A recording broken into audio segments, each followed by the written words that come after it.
வணக்கம். சமூகத்தின் இன்றைய பிரதான செய்திகளுக்காக உங்களோடு இணைந்து கொள்ளும் நான் சங்கவி நாகராஜா. விரிவான செய்திகளுக்கு செல்ல முன்னதாக முதலில் தலைப்புச் செய்திகள். அரச வீடுகளுக்காக 60 தேசிய மக்கள் சக்தியின் புதிய எம்பிக்கள் வரிசையில். தரமற்ற மருந்து இறக்குமதி, முன்னாள் அமைச்சர்கள் சிலர் சிஐடியில் முன்னிலை.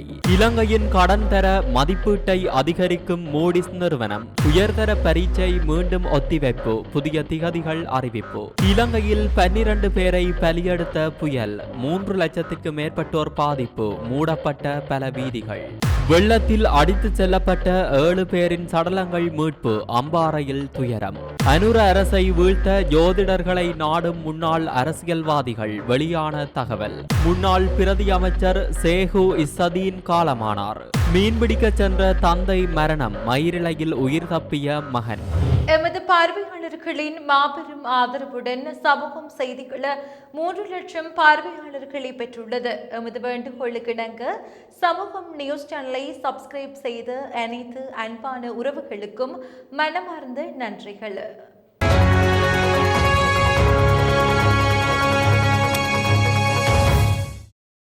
மாதிவெள நாடாளுமன்ற குடியிருப்பு தொகுதியிலிருந்து வீடுகளை பெறுவதற்கு 80 புதிய நாடாளுமன்ற உறுப்பினர்கள் விண்ணப்பித்துள்ளதாக நாடாளுமன்ற அதிகாரி ஒருவர் தெரிவித்தார். அவர்களில் சுமார் 60 பேர் தேசிய மக்கள் சக்தியின் நாடாளுமன்ற உறுப்பினர்கள் என்றும் கூறப்படுகிறது. இதேவேளை 7 முன்னாள் நாடாளுமன்ற உறுப்பினர்கள் இன்னமும் மாதிவெள நாடாளுமன்ற குடியிருப்பு தொகுதியில் இருந்து வெளியேறாமல் தங்கியிருப்பதாக தகவல்கள் தெரிவிக்கின்றன. இந்நிலையில் குறித்த 7 முன்னாள் நாடாளுமன்ற உறுப்பினர்களும் விரைவில் வீடுகளை விட்டு வெளியேற உள்ளதாக நாடாளுமன்ற அதிகாரிகள் தெரிவித்துள்ளனர். இவ்வாறானதொரு பின்னணியில் மாதிவெள நாடாளுமன்ற குடியிருப்பு தொகுதியிலிருந்து புதிய நாடாளுமன்ற உறுப்பினர்களுக்கான வீடுகள் ஒதுக்கீட்டு பணிகள் எதிர்வரும் 3ஆம் தேதி ஆரம்பிக்கப்பட உள்ளன. அதன்போது கொழும்பிலிருந்து 40 கிலோமீட்டருக்குள் சொந்த வீடுகள் இல்லாத தொலைதூர மாகாணங்களை சேர்ந்த நாடாளுமன்ற உறுப்பினர்களுக்கு வாய்ப்பு வழங்கப்படும். இந்த நாட்களில் புதிய நாடாளுமன்ற வீடு வழங்குவதற்காக நாடாளுமன்ற குடியிருப்பு வளாகத்தில் சீரமைப்பு பணிகள் மேற்கொள்ளப்பட்டு வருகின்றன. இதன்படி சுமார் 110 நாடாளுமன்ற உறுப்பினர்களுக்கு குறித்த குடியிருப்பு தொகுதியில் உத்தியோகபூர்வ வீடுகள் ஒதுக்கப்பட உள்ளன. தரமற்ற மருந்துகளை இறக்குமதி செய்த சம்பவம் தொடர்பில் வாக்குமூலம் வழங்குவதற்காக முன்னாள் அமைச்சர்கள் குழுவொன்று இன்று குற்றப்புலனாய்வு திணைக்களத்தில் முன்னிலையாகியுள்ளனர். முன்னாள் அமைச்சர்கள் நிமல் சிறிபால, பந்துல குணவர்தன, காஞ்சன விஜயசேகர ஆகியோரே குற்றப்புலனாய்வு திணைக்களத்தில் முன்னிலையாகியுள்ளனர். அவர்கள் இன்று காலை 10 மணியளவில் குற்றப்புலனாய்வு திணைக்களத்திற்கு வருகை தந்திருந்தனர். இதேவேளை முன்னாள் அமைச்சர்களான நளின் பெர்னாண்டோ, விதுர விக்ரமநாயக்க, நசீர் அகமட் மற்றும் விஜயதாச ராஜபக்ஷ ஆகியோர் நேற்று குற்றப்புலனாய்வு திணைக்களத்திற்கு வருகை தந்தனர். இதற்கு முன்னர் முன்னாள் அமைச்சர்களான பிரசன்ன ரணதுங்க, ஹரின் பெர்னாண்டோ, ரொஷான் ரணசிங்க மற்றும் ரமேஷ் பத்திரன ஆகியோர் குற்றப்புலனாய்வு திணைக்களத்தில் ஆஜராகி இந்த சம்பவம் தொடர்பில் வாக்குமூலம் வழங்கினர். தரமற்ற மருந்துகளை இலங்கைக்கு கொண்டு வந்து அரசாங்க வைத்தியசாலைகளுக்கு விநியோகித்த சம்பவம் தொடர்பில் முன்னாள் ஜனாதிபதி ரணில் விக்ரமசிங்க, முன்னாள் பிரதமர் தினேஷ் குணவர்த்தன உள்ளிட்ட அமைச்சரவையில் அங்கம் வகிக்கும் 18 பேரின் வாக்குமூலங்களை பதிவு செய்ய மாளிகாகந்த நீதவான் லோச்சனி அபே விக்ரம அனுமதி அளித்திருந்த நிலையில் விசாரணைகள் முன்னெடுக்கப்பட்டு வருகின்றன. இலங்கையின் கடன் தர மதிப்பீட்டை சிஏயிலிருந்து அதிகரிக்க மூடிஸ் கடன் தர மதிப்பீட்டு நிறுவனம் தீர்மானித்துள்ளது. சர்வதேச பத்திர மறுசீரமைப்பை நிறைவு செய்வதற்காக அரசாங்கத்தின் பத்திர பரிமாற்ற சலுகையை தொடர்ந்து மூடிஸ் கடன் தர மதிப்பீட்டு நிறுவனம் இலங்கைக்கான தர மதிப்பீட்டை உயர்த்த தீர்மானித்துள்ளது. இந்நிலையில் கடந்த செவ்வாய்க்கிழமை ஆரம்பிக்கப்பட்ட பத்திர பரிமாற்றம் 12.55 பில்லியன் டாலர் கடன் மறுசீரமைப்பு பொருளாதாரத்தை ஸ்திரப்படுத்தும் முயற்சியில் முக்கியமானதாகும். சீரற்ற வானிலை காரணமாக கல்வி பொதுத்தராதர உயர்தர பரீட்சையை மேலும் 3 நாட்களுக்கு நடத்துவதில்லை என பரீட்சை திணைக்களம் தீர்மானித்துள்ளது. இது தொடர்பான கலந்துரையாடல் கல்வி அமைச்சர் பிரதமர் ஹரணி அமரசூரிய தலைமையில் நேற்று இடம்பெற்றதாக பரீட்சைகள் ஆணையாளர் நாயகம் அமித் ஜெயசுந்தர தெரிவித்துள்ளார். இன்று இடம்பெற்ற விசேட செய்தியாளர் மாநாட்டில் பரீட்சை ஆணையாளர் நாயகம் அமித் ஜெயசுந்தர இதனை தெரிவித்துள்ளார். அதன்படி 2024ஆம் ஆண்டுக்கான உயர்தர பரீட்சை எதிர்வரும் டிசம்பர் மாதம் 4ஆம் தேதி புதன்கிழமை மீண்டும் ஆரம்பிக்கப்படும் என்று பரீட்சைகள் ஆணையாளர் நாயகம் தெரிவித்துள்ளார். அதன்படி உயர்தர பரீட்சையை எதிர்வரும் 29, 30 மற்றும் 1ஆம் தேதிகளில் நடத்துவதில்லை என பரீட்சைகள் திணைக்களம் தீர்மானித்துள்ளது. அதற்கமைய நவம்பர் மாதம் 27ஆம் தேதி இடம்பெறவிருந்த பரீட்சை டிசம்பர் மாதம் 21ஆம் தேதியும், நவம்பர் மாதம் 28ஆம் தேதி இடம்பெறவிருந்த பரீட்சை டிசம்பர் மாதம் 23ஆம் தேதியும், நவம்பர் மாதம் 29ஆம் தேதிக்கான பரீட்சை டிசம்பர் மாதம் 27ஆம் தேதி இடம்பெறும் என அவர் தெரிவித்துள்ளார். அத்துடன் நவம்பர் மாதம் 30ஆம் தேதி இடம்பெறவிருந்த பரீட்சை டிசம்பர் மாதம் 28ஆம் தேதியும், டிசம்பர் மாதம் 2ஆம் தேதி இடம்பெறவிருந்த பரீட்சை டிசம்பர் மாதம் 30ஆம் தேதியும், டிசம்பர் மாதம் 3ஆம் தேதி இடம்பெறவிருந்த பரீட்சை டிசம்பர் மாதம் 31ஆம் தேதியும் இடம்பெறும் என பரீட்சைகள் ஆணையாளர் நாயகம் அமித் ஜெயசுந்தர தெரிவித்துள்ளார். இதேவேளை நாட்டில் நிலவும் மோசமான காலநிலை காரணமாக டிசம்பரில் நடைபெறவிருந்த இலங்கை சட்ட கல்லூரி பொது நுழைவு பரீட்சையை பிற்போடுவதற்கு பரீட்சை திணைக்களம் தீர்மானித்துள்ளது. சிரேஷ்ட புள்ளியியல் மற்றும் புள்ளியியல் அதிகாரிகளுக்கான வெட்டு பரீட்சை ஒரே திகதிகளில் நடத்தப்படாது என்றும் அவர் மேலும் தெரிவித்தார். இது தொடர்பான 2 பரீட்சைகளும் டிசம்பர் மாதம் 1ஆம் தேதி மற்றும் 2ஆம் தேதிகளில் நடைபெறவிருந்த நிலையில் அது தொடர்பான பரீட்சைகள் அந்த திகதிகளில் நடைபெறாது என இன்று அறிவிக்கப்பட்டுள்ளது. நாட்டில் நிலவும் சீரற்ற வானிலை காரணமாக இதுவரை 23 மாவட்டங்களில் பாதிப்பு ஏற்பட்டுள்ளதாகவும், அனர்த்தங்களில் சிக்கி இதுவரை 12 பேர் உயிரிழந்துள்ளதாகவும் அனர்த்த முகாமைத்துவ மத்திய நிலையம் தெரிவித்துள்ளது. மழை வெள்ளம் போன்ற அனர்த்தங்களால் 99,876 குடும்பங்களை சேர்ந்த 3,35,155 பேர் பாதிக்கப்பட்டுள்ளதாக அனர்த்த முகாமைத்துவ மத்திய நிலையம் தெரிவித்துள்ளது. சீரற்ற வானிலையால் ஏற்பட்ட அனர்த்தத்தில் 17 பேர் காயமடைந்துள்ளதுடன் 2 பேர் காணாமல் போயுள்ளனர். இந்த அனர்த்தத்தில் 95 வீடுகள் முழுமையாக சேதமடைந்துள்ளதுடன் 1708 வீடுகள் பகுதியளவில் சேதமடைந்துள்ளன. சீரற்ற வானிலையால் பாதிக்கப்பட்ட 89,007 பேர் உறவினர்களது வீடுகள் மற்றும் பாதுகாப்பு முகாம்களில் தங்க வைக்கப்பட்டுள்ளனர். அம்பாறை மாவட்டம் காரைதீவு போலீஸ் பிரிவுக்குட்பட்ட மாவடிப்பள்ளி சின்னப்பாலம் அருகே உழவு இயந்திரம் ஒன்று வெள்ளத்தில் மூழ்கியதில் அதில் பயணித்து காணாமல் போன 7 பேரின் சடலங்கள் மீட்கப்பட்டுள்ளதாக தெரிவிக்கப்படுகிறது. நிந்தவூரிலிருந்து சம்மாந்துறை நோக்கி சென்ற 12 பேரை ஏற்றிச் சென்ற உளவு இயந்திரம் ஒன்று நேற்று முன்தினம் மாவடிப்பள்ளி சின்னப்பாலம் அருகில் வெள்ளத்தில் அடித்து செல்லப்பட்ட நிலையில் அதில் பயணித்தவர்கள் காணாமல் போயிருந்தனர். இதன்போது நிந்தவூர் காஷிபுல் உலூப் அரபு கல்லூரியிலிருந்து சம்மாந்துறைக்கு விடுமுறையில் சென்ற மாணவர்களே இவ்வாறு வெள்ளத்தில் அடித்து செல்லப்பட்ட நிலையில் காணாமல் போயிருந்தனர். குறித்த அனர்த்தத்தில் சிக்கி காணாமல் போனவர்களை தேடும் பணிகள் அன்றைய தினம் மாலை இடம்பெற்ற நிலையில் வெள்ளத்தில் இழுத்து செல்லப்பட்ட 5 மாணவர்கள் உயிருடன் மீட்பு குழு தேடும் போது காப்பாற்றப்பட்டனர். அதேவேளை 2ஆம் கட்ட மீட்பு பணிகள் நேற்றைய தினம் முன்னெடுக்கப்பட்ட நிலையில் 4 மத்ரசா மாணவர்களின் சடலங்கள் மீட்கப்பட்டன. சடலங்களாக மீட்கப்பட்டவர்களில் முகமட் ஜெசில், முகமட் சாதீர், அப்னான், பாருக், முகமது நாசிக், சக்ரான் ஆகியோர் உள்ளடங்குகின்றனர். இந்நிலையில் 3ஆம் நாளான இன்று காலை மீட்பு பணிகள் ஆரம்பமான நிலையில் 3 சடலங்கள் தற்போது மீட்கப்பட்டன. மாணவனான அலியார் முகமது யாசின், உளவு இயந்திர சாரதி உதுமாலைப்பை முகமது அஹீத் மற்றும் கல்முனை புகை பரிசோதனை நிலைய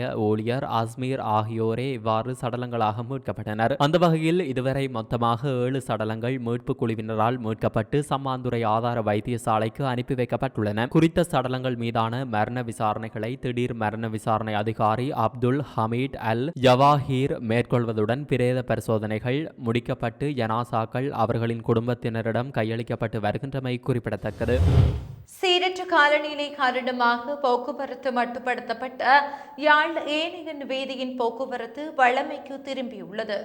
நிலவும் சீரற்ற காலநிலை காரணமாக ஓமந்தை போலீஸ் பிரிவுக்குட்பட்ட நொச்சிமோட்டை பாலத்திற்கு அருகாமையில் உள்ள வீதியும் ஓமந்தை நகருக்கு அண்மித்த வீதியும் முற்றாக நீரில் மூழ்கியுள்ளதாக போலீஸ் பிரிவு தெரிவித்துள்ளது. இந்நிலையில் இன்று ஏனையின் வீதியில் பயணிக்கும் வாகனங்கள் வழமை போன்று வீதியில் பயணிக்க முடியும் எனவும் போலீசார் அறிவித்துள்ளனர். நிலவும் சீரற்ற காலநிலை காரணமாக சுமார் 4800 ஏக்கர் விவசாய நிலங்கள் சேதமடைந்துள்ளதாக விவசாய மற்றும் கால்நடை வள பிரதி அமைச்சர் நாமல் கருணாரத்ன தெரிவித்தார். கொழும்பில் இடம்பெற்ற ஊடக சந்திப்பில் வைத்து அவர் இதனை குறிப்பிட்டுள்ளார். இதன் காரணமாக 2000க்கும் மேற்பட்ட விவசாயிகள் பாதிப்படைந்துள்ளதாகவும் அவர் குறிப்பிட்டுள்ளார். அதே நேரம் சுமார் 3900 ஏக்கருக்கும் அதிக விவசாய நிலப்பரப்புகளுக்கு பாதிப்பு ஏற்படக்கூடிய சாத்தியம் நிலவுகிறது. குறித்த விவசாய நிலங்கள் பாதிக்கப்பட்டால் சுமார் 3200க்கும் அதிகமான விவசாயிகளும் பாதிப்பை எதிர்கொள்ள நேரிடும். அத்துடன் சிறிய அளவிலான விவசாய நடவடிக்கைகளை மேற்கொள்ளும் விவசாயிகளும் பாதிக்கப்பட்டுள்ளதாக விவசாய மற்றும் கால்நடை வள பிரதி அமைச்சர் நாமல் கருணாரத்ன தெரிவித்துள்ளார். முல்லைத்தீவு மாவட்டத்தில் காற்றின் வேகம் இன்றைய தினம் குறைவடைந்து செல்வதாக வளிமண்டலவியல் திணைக்களம் தெரிவித்துள்ளது. சீரற்ற காலநிலை நிலவி வரும் நிலையில் தொடர்ச்சியாக மழை பெய்து வந்தது. இன்றைய தினம் மழை குறைவடைந்த நிலையில் காற்றின் வேகமும் குறைவடைந்திருக்கிறது. இதுகுறித்து காற்றின் வேகம் நேற்றைய தினம் மணிக்கு 48 தொடக்கம் 50 அதிகரித்திருந்தது. இன்றைய தினம் மணிக்கு 20 கிலோமீட்டராக குறைவடைந்துள்ளது என முல்லைத்தீவு வளிமண்டலவியல் திணைக்களம் தெரிவித்துள்ளது.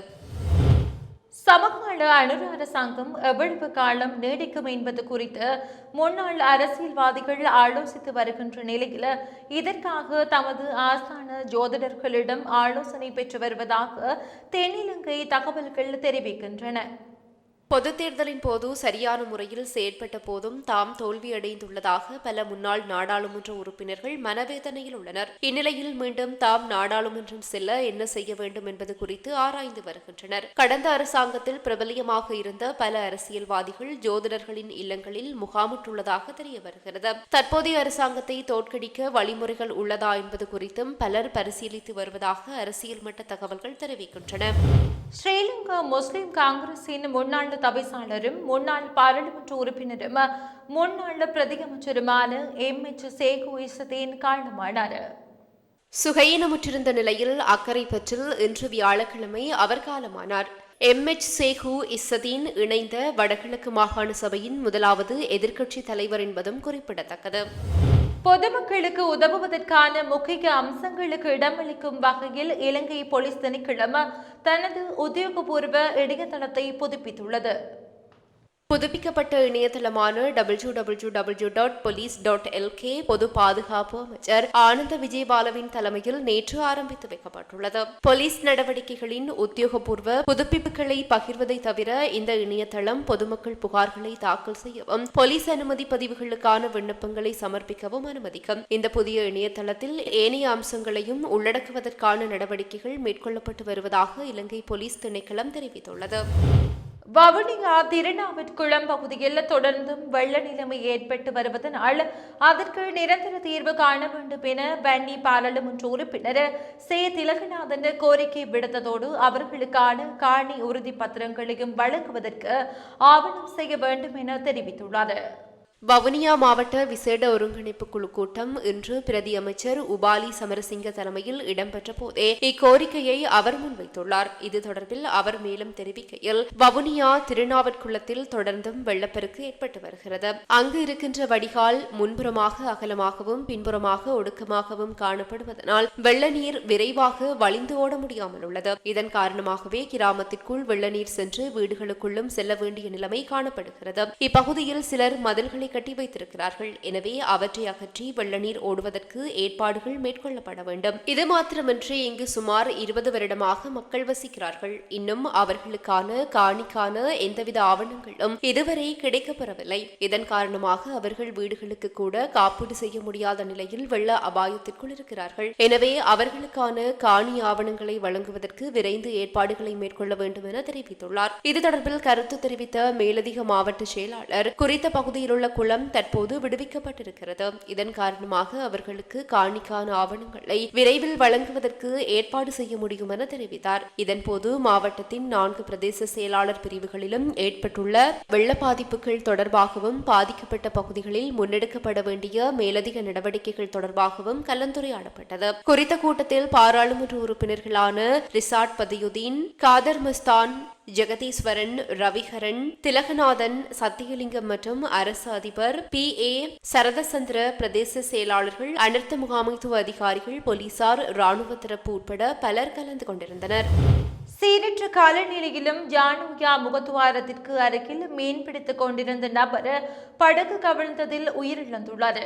சீரற்ற காலநிலையிலும் நேற்று யானோயா முகத்துவாரத்திற்கு அருகில் மீன்பிடித்துக் கொண்டிருந்த தந்தை மற்றும் மகன் இருவரும் படகு கவிழ்ந்த நிலையில் தந்தை காணாமல் போனதுடன் மகன் தப்பித்து நீந்தி கரை சேர்ந்துள்ளார். இது தொடர்பாக விபத்திலிருந்து தப்பிய காணாமல் போனவரின் மகன் முபராக் ஜாகீர் போலீசில் வாக்குமூலம் அளித்துள்ளார். இந்நிலையில் புடவைக்கட்டு சாகரபுர பகுதியில் காணாமல் போனவரின் சடலம் இன்று காலை கண்டெடுக்கப்பட்டுள்ளது. புல்மோட்டை ஒன்று இலுப்பையடி சந்தியைச் சேர்ந்த 56 வயதுடைய செயலாப்தீன் முபராக் என்பவரின் சடலமே இவ்வாறு மீட்கப்பட்டுள்ளது.